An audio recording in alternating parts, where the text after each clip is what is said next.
Have you ever noticed how quietly a bank account can influence your mood? Perhaps you wake one morning feeling peaceful. Then, almost absent-mindedly, you decide to check your balance. Within seconds, that peace begins to dissolve. Nothing in the room has changed. The walls remain where they were. The sun still shines through the same window. Your breathing has not suddenly become more difficult. And yet, something within you shifts. A number appears on a screen, and almost immediately it begins to tell you a story. For some, it whispers, "You are safe." For others, it insists, "You are falling behind." It is remarkable how much authority we give to a collection of digits. Think carefully about that. Have we ever stopped to ask why a number possesses such power over our thoughts? Or have we simply accepted that it should?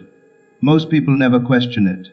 They assume that peace belongs to the person with enough money, that confidence belongs to the person whose account continues to grow, and that abundance is something stored in a financial institution rather than experienced within consciousness. This assumption is so common that it often escapes our attention.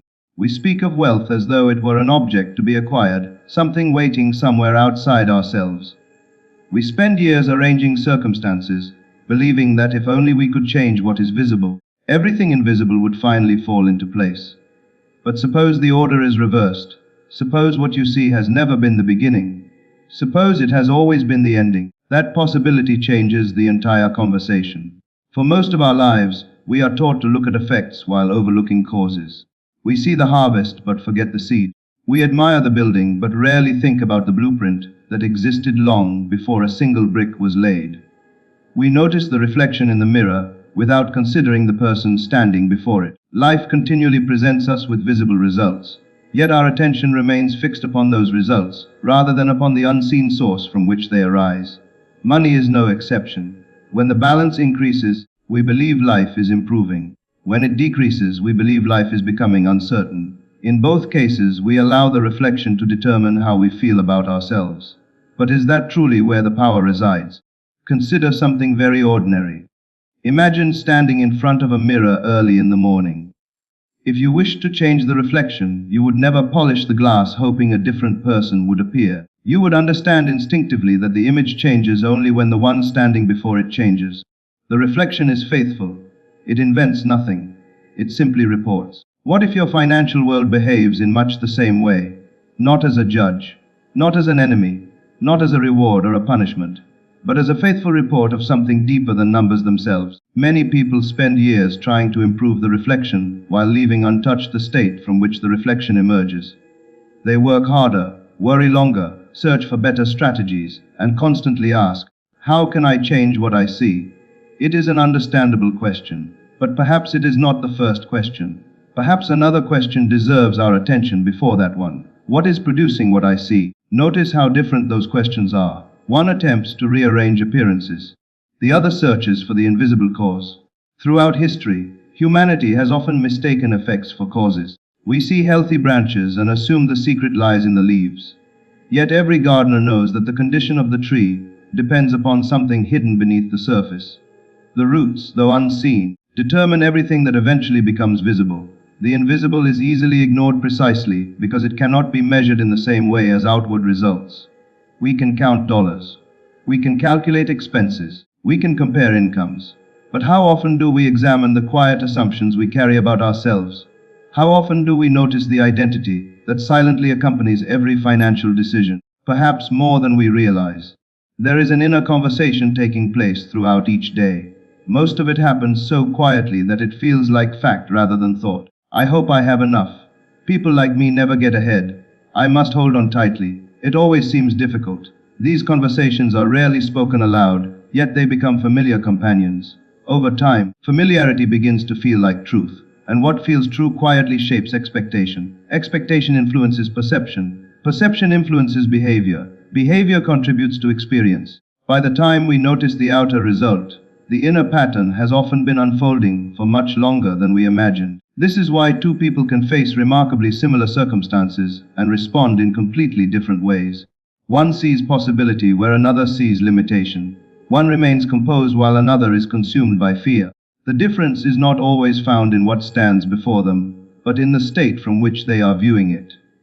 Could wealth operate according to the same principle? Not merely as an amount of money, but as a state from which life is experienced. Consider this carefully before answering. Because if wealth is first a state of consciousness, then our relationship with money begins long before a paycheck arrives, an investment grows, or an opportunity appears. It begins in the quiet place where identity is formed, and that raises a question few people ever ask. If my bank account is only reporting something, what is it reporting? A moment ago, we arrived at a question that deserves more attention than it usually receives. If your bank account is reporting something, what is it reporting? Most of us have been conditioned to believe that money creates our emotional state.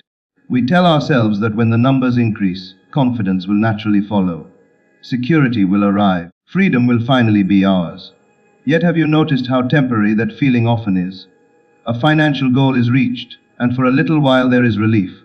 But soon another number replaces the previous one. Another target appears on the horizon. Another concern quietly enters the mind. It is as though the finish line keeps moving. Why does this happen? Perhaps because we have asked money to perform a task it was never meant to perform. Money can purchase many useful things. It can provide comfort, opportunity, education, and experiences. It has undeniable value in the practical affairs of life. But can it permanently change the way you see yourself? If the answer were yes, then every wealthy person would live free from fear. Every successful entrepreneur would know complete peace. Every lottery winner would remain inwardly fulfilled for the rest of their life. Experience suggests otherwise. The outer condition may change overnight. The inner state often remains exactly where it was. Think carefully about that. A person may move into a larger home while carrying the same feeling of insufficiency through every room. Another may receive a significant increase in income while quietly expecting it to disappear. The scenery changes. The actor continues performing the same role. This is why Neville continually directed attention toward consciousness rather than circumstances. Not because circumstances are unimportant, but because they are expressions before they are possessions. They reveal something that has already become inwardly accepted. Let us approach this from another angle. Imagine standing in a vast canyon. You call out a single word. Several moments later, the sound returns to you. The echo may be louder than you expected. It may linger longer than you imagined. It may even surprise you by the way it travels across the landscape. But would you ever believe the echo created the original sound? Of course not. The echo possesses no independent voice. It only returns what it first received. Now consider your financial life through that image. What if your bank account resembles the canyon? What if it faithfully echoes the assumptions, expectations, and identity that have become natural within you? Notice what this means. The echo is not your enemy. Neither is it your master. It is simply honest. It gives back what has already been expressed. Most people spend years shouting at the echo. They become frustrated with circumstances. They argue with appearances. They fear temporary results. Yet the canyon remains indifferent. It simply continues returning the original sound. Could it be that much of our struggle comes from attempting to silence an echo instead of examining the voice that produced it? This possibility does not place blame upon anyone. It offers something far more valuable. It restores responsibility. There is an important difference between blame and responsibility. Blame looks backward. Responsibility looks forward. Blame asks, whose fault is this? A responsibility asks, if this begins within me, what can I now become? One question leaves us powerless. The other quietly returns creative authority. Observe how often people speak about money as though it possesses intention. They won't let me get ahead. The economy is against me. There just isn't enough. While external conditions certainly influence our lives, these statements often become more than observations. They become assumptions repeated so frequently that they begin to feel natural. And whatever feels natural gradually becomes the lens through which new experiences are interpreted. Suppose two travelers walk through the same marketplace. One expects opportunity, the other expects disappointment. They notice different conversations, different possibilities, different relationships, different outcomes. Has the marketplace changed, or has the observer?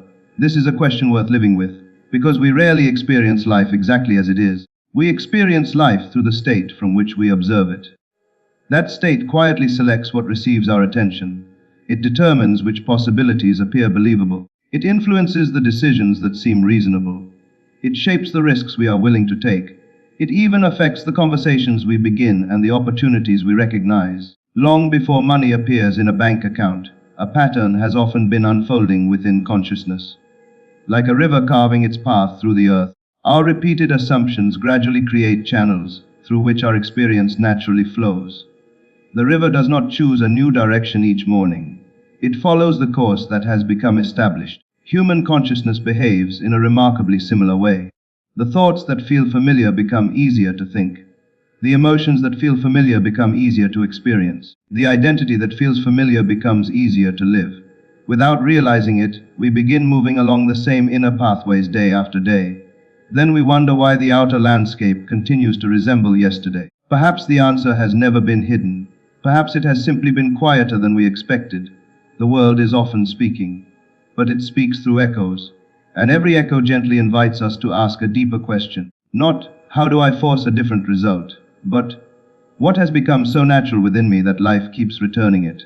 That question does not weaken us, it awakens us. Because once we begin searching for the original sound, rather than arguing with the echo, we are standing much closer to the place where lasting change becomes possible.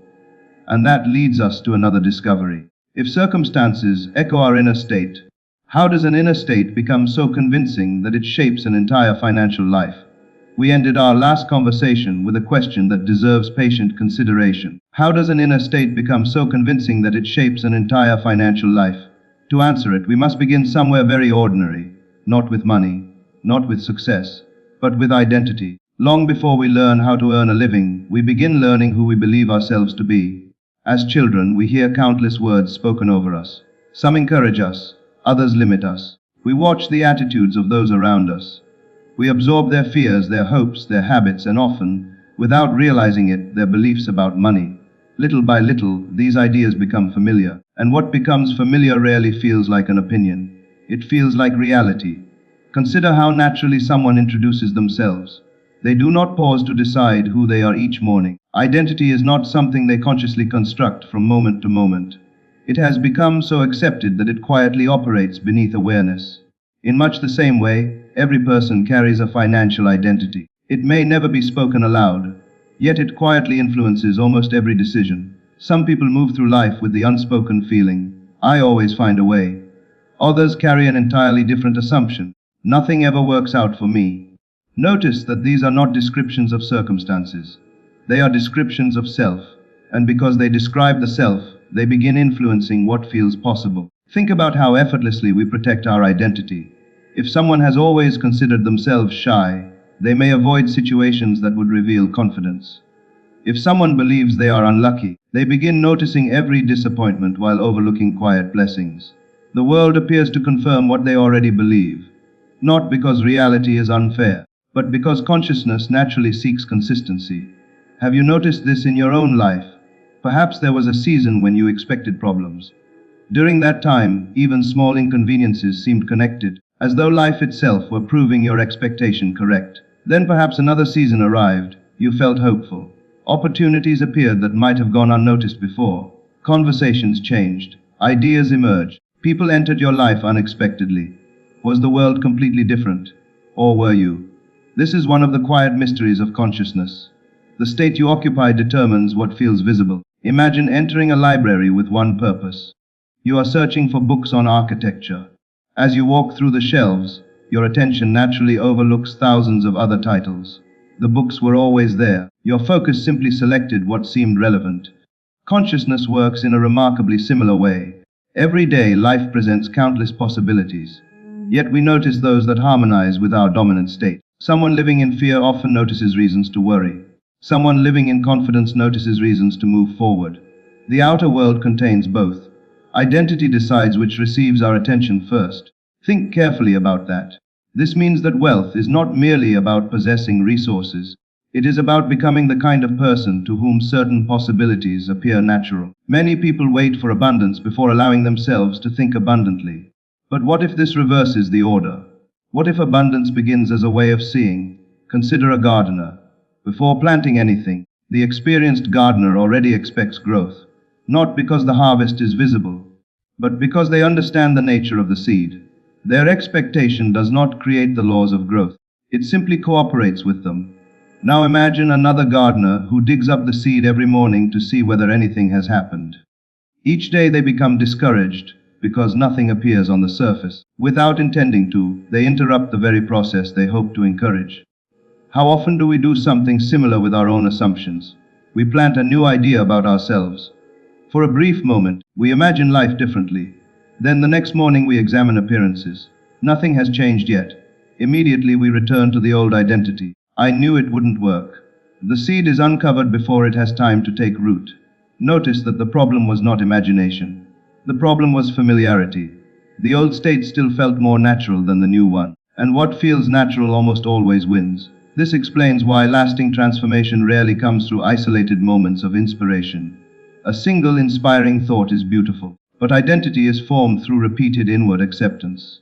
The question is not, can I imagine abundance once?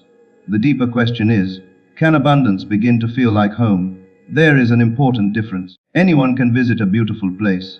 Very few immediately feel they belong there. Identity is the feeling of belonging. When a wealthy state becomes inwardly familiar, decisions begin changing almost without effort. Fear no longer leads every conversation. Opportunities no longer seem reserved for other people. Generosity becomes easier. Receiving becomes less uncomfortable.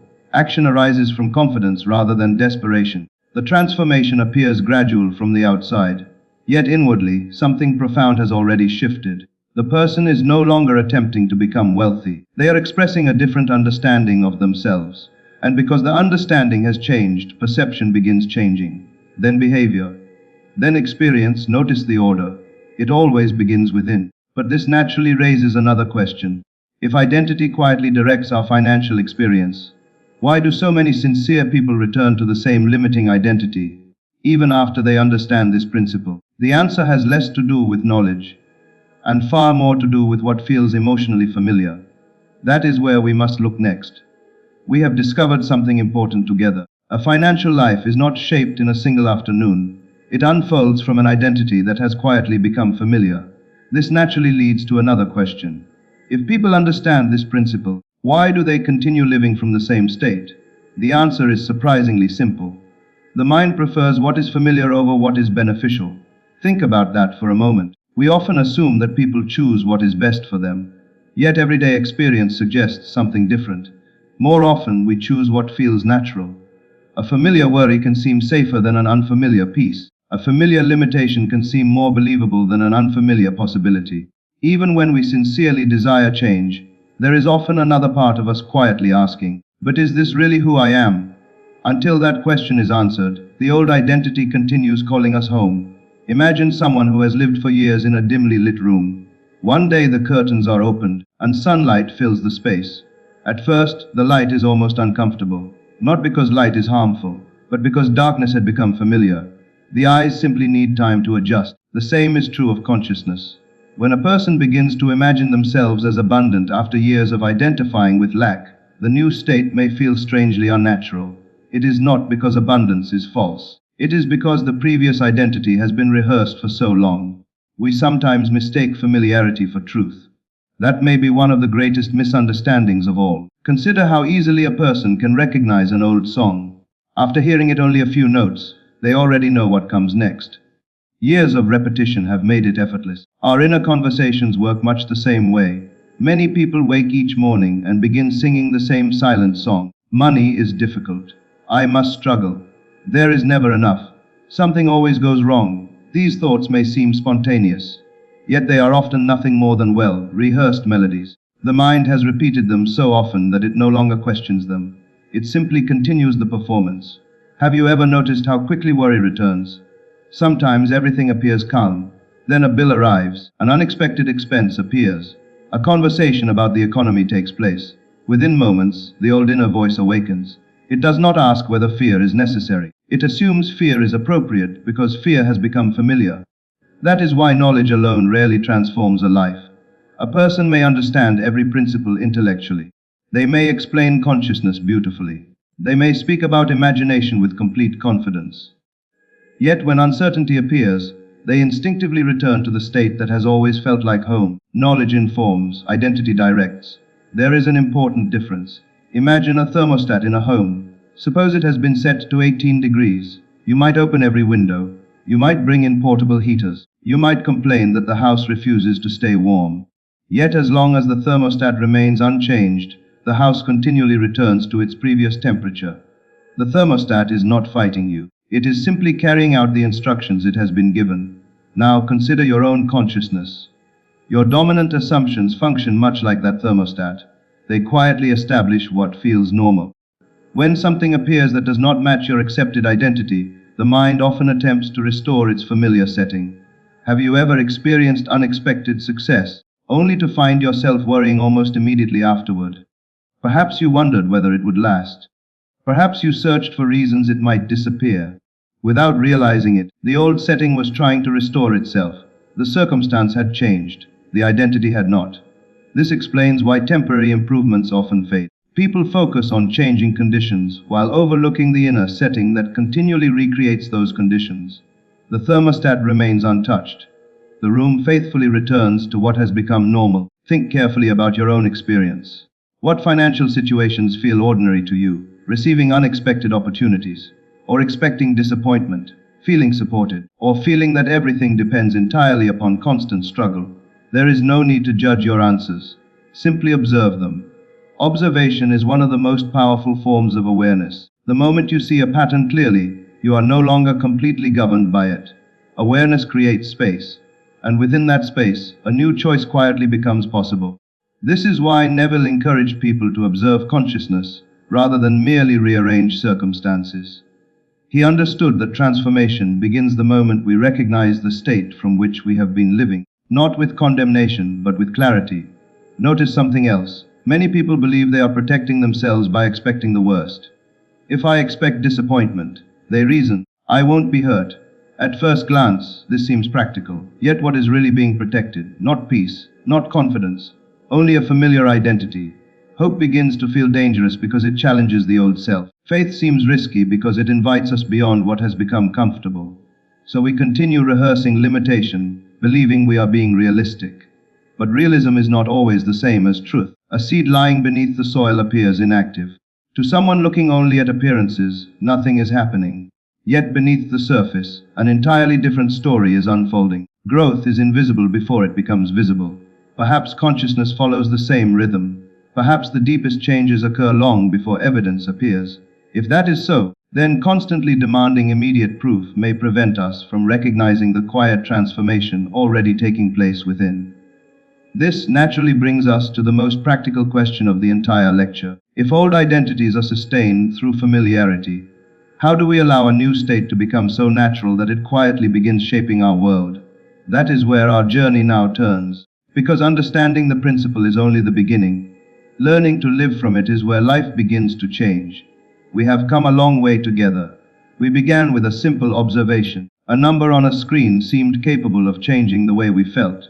Then we questioned whether that number truly possessed such authority. We explored the possibility that what appears outside us may not be the beginning of the story at all, but its conclusion. We discovered that life often behaves like an echo. The visible faithfully returns what has first become established within. We saw that identity quietly shapes expectation, expectation influences perception, and perception guides the choices that eventually become our experience. And now we arrive at the question that matters most. How do we live from a wealth state instead of merely thinking about one? Notice the wording. Not how do we get a wealth state, but how do we live from it? There is a profound difference. Many people treat abundance as though it were a destination waiting somewhere in the future. They believe they must first arrive there before they can think differently, feel differently, or see themselves differently. But every journey has something remarkable in common. You never arrive somewhere by remaining where you are. Your direction changes before your location does. Consciousness follows the same pattern. The shift begins inwardly. The evidence follows in its own time. Consider an actor preparing for an important role. Before stepping onto the stage, they spend time becoming familiar with the character. They learn how the character thinks, how they speak, how they walk, what they notice, and what they expect from life. Eventually something interesting happens. The performance no longer feels forced. The character becomes natural. It is no longer an act. It is an expression. Could our own identity change in a similar way? Not through pretending, not through denying present circumstances, but through becoming increasingly familiar with a different understanding of ourselves. This is where many people misunderstand imagination. They believe imagination exists to escape reality. Yet its deeper purpose is to introduce consciousness to a new possibility until that possibility begins to feel natural. Think about how every meaningful change in your life began. Long before anyone else noticed it, something changed within you. Perhaps it was a decision, perhaps it was a quiet conviction, perhaps it was simply the moment you stopped seeing yourself as the person you had always believed yourself to be. Outwardly, nothing had changed. Inwardly, everything had begun. That is often how transformation enters a life quietly, almost invisibly, like dawn replacing night. No single moment announces the arrival of morning. The light simply grows stronger until darkness can no longer remain. Allow your own awareness to work in the same gentle way. You do not need to force yourself to feel wealthy. You do not need to argue with every fearful thought. You do not need to pretend that practical responsibilities no longer exist. Instead, become curious. Notice your inner conversations without condemning them. Observe the expectations that arise before opening your banking app. Pay attention to the story that quietly accompanies every purchase, every opportunity, every financial decision. Not to criticize yourself, but to understand yourself. Awareness has a remarkable quality. Whatever is seen clearly begins losing its unconscious control. This is why observation is so powerful. The moment you recognize an old assumption, you are no longer completely identified with it. You have become the observer, and the observer is always greater than the habit being observed. Now another possibility quietly appears. Instead of asking, "How much money do I have?" you may begin asking, "From what state am I living today?" That question changes everything, because one measures the reflection, the other examines the source. Imagine beginning each morning with a simple intention.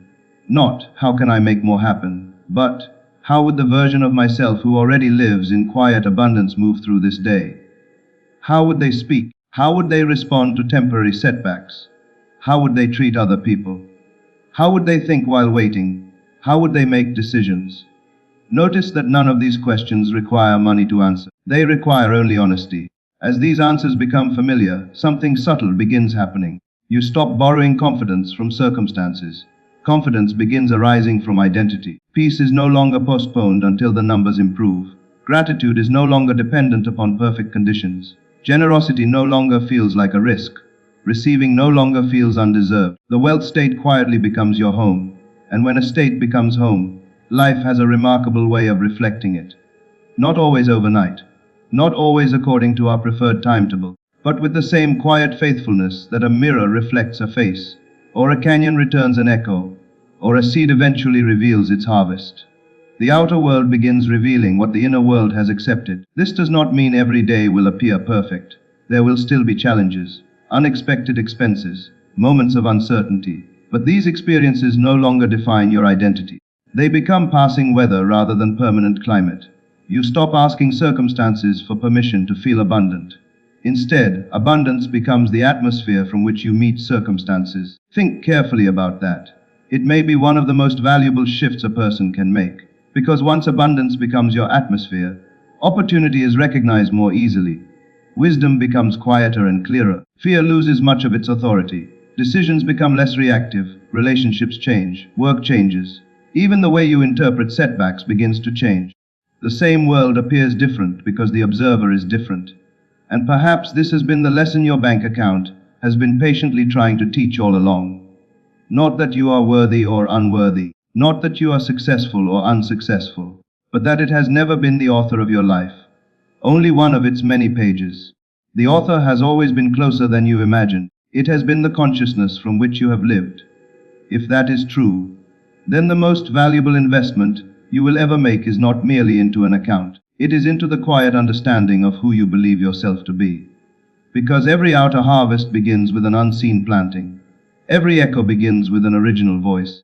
Every reflection begins with someone standing before the mirror. And every lasting expression of wealth begins long before money appears. It begins in consciousness. So the next time you look at your bank account, pause for a moment. Do not ask only what it says about your finances. Ask what it is inviting you to discover about yourself. You may find that it has been echoing something deeper all along. Thank you for spending this time with me. If this reflection has encouraged you to look beyond appearances and examine the quiet assumptions shaping your experience, I invite you to continue exploring these principles with us. Share in the comments one insight that stayed with you today, not as a declaration to impress others, but as a truth you've begun to recognize within yourself. Until next time, remember, the world faithfully echoes the state you call home. Choose that home wisely.